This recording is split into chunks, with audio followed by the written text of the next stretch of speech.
హల్లెలూయా. రెండవదిగా మనం ఏం ఒప్పుకోవాలంటే ఇక్కడనే ఇందులోనే మత్తయి సువార్త 5వ అధ్యాయం 23వ వచనంలో, మత్తయి సువార్త 5వ అధ్యాయం 23వ వచనంలో, కావున నీవు బలిపీఠమున వద్ద అర్పణమును అర్పించుచుండగా నీ మీద నీ సహోదరునికి విరోధమేమైనను కలదని అక్కడ నీకు జ్ఞాపకము వచ్చిన పక్షమున అక్కడ బలిపీఠం ఎదుటనే నీ అర్పణమును విడిచిపెట్టి మొదట వెళ్ళి నీ సహోదరునితో సమాధానపడము, అటు తర్వాత వచ్చి నీ అర్పణము అర్పించుము.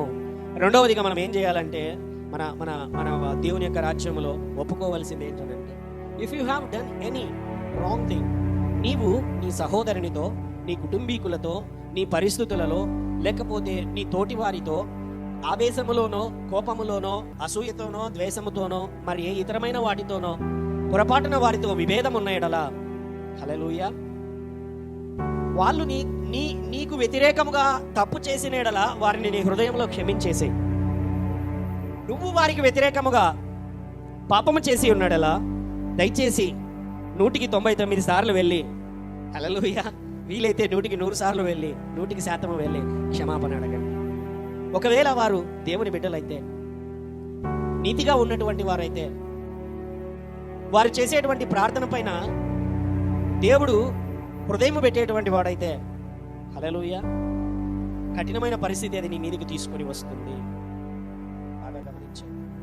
ఒకవేళ వారు దేవుని బిడ్డలే కాకపోయి ఉండొచ్చు, అయినా వారికి నువ్వు వ్యతిరేకంగా పాపం చేస్తున్నట్లయితే దేవుని నీతి నిన్ను విడిచిపెట్టదు కదా, దేవుని న్యాయము నిన్ను విడిచిపెట్టదు కదా. హల్లెలూయా. అర్థం నేను చెబుతున్నటువంటి మాటలు, ఒకానొకసారి ఒక వ్యక్తి తన సహోదరుని భార్యతో, తన స్నేహితుని యొక్క భార్యతో వ్యభిచారం చేయడం ప్రారంభించాడు. లేదా ఇంకా పెళ్లి కూడా చేసుకోవాలనే ఆలోచన, కానీ అతనికి అప్పటికే పెళ్లి అయిపోయింది. ఆ భార్య ఎన్నోసార్లు తనతో చెప్పింది, కానీ అతను మారలేదు. వాస్తవంగా జరిగిన సంఘటన. ఆ భార్య దేవునికి మొరపెట్టడం ప్రారంభించినటువంటి తర్వాత, ఆమె దేవుని నమ్ముకొని ప్రారంభించిన తర్వాత ఏమైనదంటే, దేవుడు ఇతని దగ్గర మాత్రమే కాదు కానీ ఆ వ్యక్తి ఎవరైతే వ్యభిచారంతో కలిసి ఉన్నారో వారి యొక్క జీవితములను మొత్తడం కూడా ప్రారంభించాడు. వారి జీవితం మీద నష్టమును కలగజేయడం ప్రారంభించాడు. హల్లెలూయా. మన జీవితములతో ఎవరైనా ఆడుకుంటున్నారా, దేవుడు వదిలిపెట్టడు. అలాగే మనము కూడా ఇతరుల జీవితంలో ఆడుకుంటున్నామా, దేవుడు వదిలిపెట్టడు. హల్లెలూయా. దేవుని న్యాయ విధి అది ఎన్నటికీ అది మారదు. ఇంకా చెప్పాలంటే దేవుని యొక్క బిడ్డగా నువ్వు ఇంకా జాగ్రత్తగా ఉండాలి. దేవుని యొక్క బిడ్డగా మన జీవితములలో మేలు చాలాసార్లు అనారోగ్యాలకు కారణం ఇదే అవుతున్నది. మనం చేసినటువంటి పాపములు ఒప్పుకొనకపోవట, మనం ఇతరులకు వ్యతిరేకముగా చేసిన పాపములను ఒప్పుకొనకపోవట, లేకపోతే వాటిని సమాధాన పడకపోవట, లేకపోతే ఆ విషయంలో మనము బుద్ధి మార్చుకొనకపోవట, ఆ సమయంలో పెట్టేటువంటి మొర మన కుటుంబములను, రాబోయే తరములను కూడా అది ఎంతగానో ప్రభావితము చేయగలదు, నష్టమును కలిగించగలదు. కాబట్టి జాగ్రత్తగా మన జీవితంలో మనం పరిశీలించుకోవాలి. హల్లెలూయా. శాపము కొట్టివేయబడిన వెంటనే నీ జీవితం మీద దేవుని యొక్క ఆశీర్వాదం ప్రారంభమవుతుంది. వెంటనే అద్భుతం జరుగుతుందనంటే జరగచ్చు. హల్లెలూయా. చిన్న పంచుకుంటాను.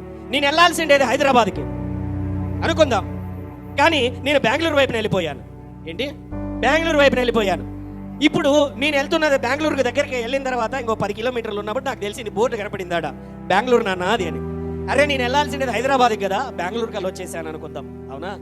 ఇప్పుడు వెంటనే నాకు తెలిసి యూటర్న్ తీసుకోగానే నేను హైదరాబాద్లో ఉంటానా? హల్లెలూయా. అటువంటిదే శాపపు మార్గములో ప్రయాణిస్తున్నటువంటి మనము, శాపమును అనేది కొట్టివేయబడుతున్నది అంటే మనం యూటర్న్ తిరుగుతుంటున్నాం. అలాగే మనము దేవుని యొక్క రాజ్యములో ఏదో ఒక సమయములో హైదరాబాద్ చేరుకుంటాము. ఆశీర్వాదములు మనకు వచ్చి తీరతాయి. హల్లెలూయా. వై? బికాస్ మనము మన పాపము నుండి వెనుతిరిగాము, మన పితరుల పాపమును ఒప్పుకున్నాము. కాబట్టి మనకు తెలియకుండా అనేకమైన పరిస్థితులు మన జీవితములను ఎంతగానో ప్రభావితము చేస్తుంటున్నాయి. కాబట్టి జాగ్రత్తగా మనము తెలుసుకోవాలి. హల్లెలూయా.